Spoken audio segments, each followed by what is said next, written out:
चलिए बढ़ते आगे। आपको बता दें कि हरियाणा में राहुल गांधी की भारत जोड़ो यात्रा का पहला फेज शुरू हो गया है। राहुल 3 दिन हरियाणा में रहेंगे। यात्रा के पहले दिन राजस्थान से नूंह में यात्रा शुरू हो रही है, जहां पर हरियाणा के पूर्व सीएम भूपेंद्र सिंह हुड्डा समेत अन्य नेता राजस्थान से होने वाली फ्लैग सेरेमनी में शामिल होंगे। यात्रा के प्रवेश के आधे घंटे बाद मुंडका बॉर्डर पर राहुल एक पब्लिक मीटिंग में शामिल होंगे। यात्रा का रात्रि पड़ाव नूंह के अकेड़ा गांव में होगा। पहले दिन राहुल गांधी नूंह जिले में 26 किलोमीटर पैदल चलेंगे। हरियाणा में राहुल गांधी की यात्रा के कई सियासी मायने हैं।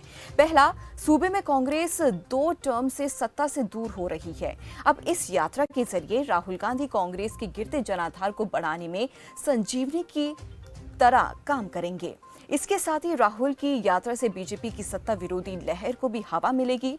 राज्य के नेताओं में चल रही गुटबाजी को भी एकजुटता में तब्दील करने में ये यात्रा अहम योगदान निभाएगी। और इसी खबर पर ज्यादा जानकारी के लिए हमारे साथ अनिल दत्त सेमवाल जुड़ गए। अनिल, जैसे कि हम देख रहे हैं कि पहला फेज जो है हरियाणा का शुरू हो गया है, क्या कुछ अपडेट मिल पा रहे, जरा बताएं। बिल्कुल, देखिए, भारत यात्रा जो है वो हरियाणा में प्रवेश कर चुकी है। फिरोजपुर झिरका में यात्रा ने किया है। राजस्थान के अलवर से फिरोजपुर झिरका पहुंची है। और अभी क्योंकि हरियाणा में प्रवेश किया है, लगातार 10 बजे तक पैदल यात्रा है। उसके बाद अनाज मंडी में 10 बजे प्रेस कॉन्फ्रेंस की जाएगी, जहां पर ब्रेक जो है वो यात्रा का रहने वाला है। इस दौरान तमाम बड़े नेता, जिसमें जयराम रमेश है, जी। भूपेंद्र सिंह हुड्डा है, शक्ति कोहिल जो प्रभारी हरियाणा के हैं, उदय भान इसमें मौजूद रहने वाले, पवन खेड़ा इसमें मौजूद रहने वाले। प्रेस कॉन्फ्रेंस इस यात्रा को लेकर की जाएगी।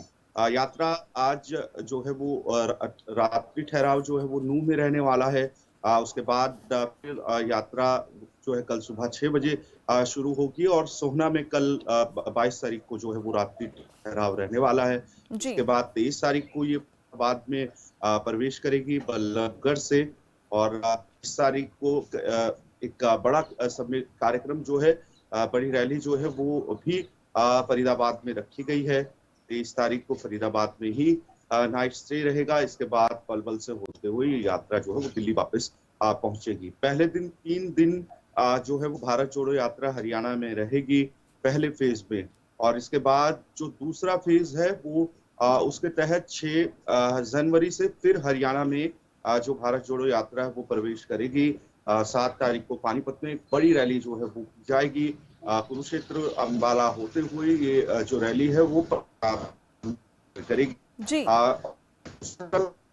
का हरियाणा में जो भारत जोड़ो यात्रा है उसका पूरा कार्यक्रम जो है वो रह सकता है। तो ये 2 फेज है। पहले फेज की शुरुआत हो गई है और मेवात, गुरुग्राम और फरीदाबाद को इसमें पहले चरण में रखा गया। यानी इन जो जिले हैं इनमें ये से होते हुए ये भारत जोड़ो यात्रा गुजरेगी। यहाँ पर और अधिक मजबूत पकड़ कांग्रेस की तरफ से बनाने का इसके माध्यम से प्रयास रहेगा। जी। अनिल, लाइव तस्वीरें हम दर्शकों को दिखा रहे हैं, लेकिन वहीं दूसरी तरफ अगर देखा जाए तो कांग्रेस, ये भारत जोड़ो यात्रा का असली मकसद यही है कि जो कांग्रेस में अंतर्कलह चल रही है नेताओं के बीच में, उसको जोड़ना है, उसको खत्म करना है कहीं ना कहीं। बिल्कुल, देखिए, काफी अहम रहने वाला है इस भारत जोड़ो यात्रा में, क्योंकि अंतर्कलह जारी है अभी भी। और यहाँ पर देखना होगा कि किस तरीके से ये अंतर्कलह जो है वो कम होती है, क्योंकि लगातार तो फिलहाल राजस्थान सदस्य हैं, साथी हैं, वो लगातार भारत जोड़ो यात्रा में शामिल हैं। इसके अलावा कुमारी शैलजा भी लगातार जो भारत जोड़ो यात्रा चल रही है उसमें शामिल है। इस बीच उन्हें छत्तीसगढ़ के प्रभारी की जिम्मेदारी दी गई थी। किरण चौधरी लगातार मुखर है। और यहाँ पर देखना होगा कि ये नेता जब भारत जोड़ो यात्रा में पहुंचेंगे तो किस तरीके से जो भूपेंद्र सिंह हुड्डा है, दीपेंद्र सिंह हुड्डा है, प्रदेश अध्यक्ष उदय भान है, क्योंकि ये एक धड़ा माना जाता है, अलग अलग धड़े माने जाते हैं, एक साथ किस तरीके से ये कदम ताल भारत जोड़ो यात्रा में मिलाते हैं, ये देखना काफी अहम होगा।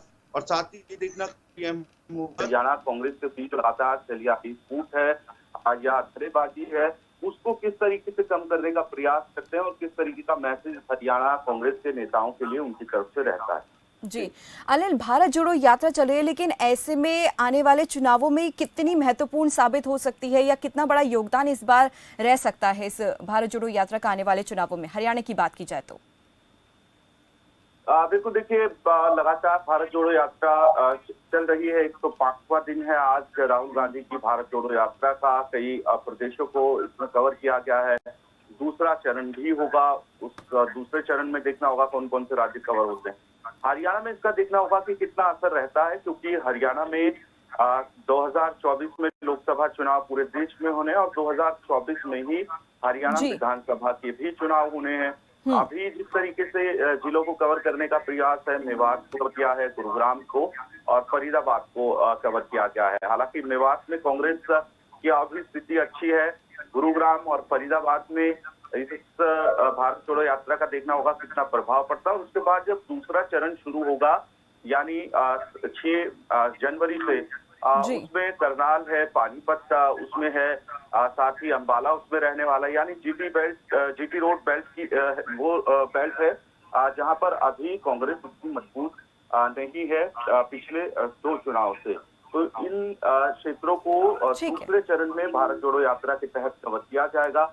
इसका कितना फायदा कांग्रेस को मिलता है वो 2024 में देखना बिल्कुल होगा कि बिल्कुल भारत जोड़ो अनिल यात्रा सेमवाल, बिल्कुल आपने सही कहा। ये तो आने वाला समय बताएगा कि भारत जोड़ो यात्रा का कितना फायदा जो है आने वाले चुनावों में देखने को मिल सकता है। चलिए, बहुत बहुत धन्यवाद अनिल इस तमाम जानकारी के लिए।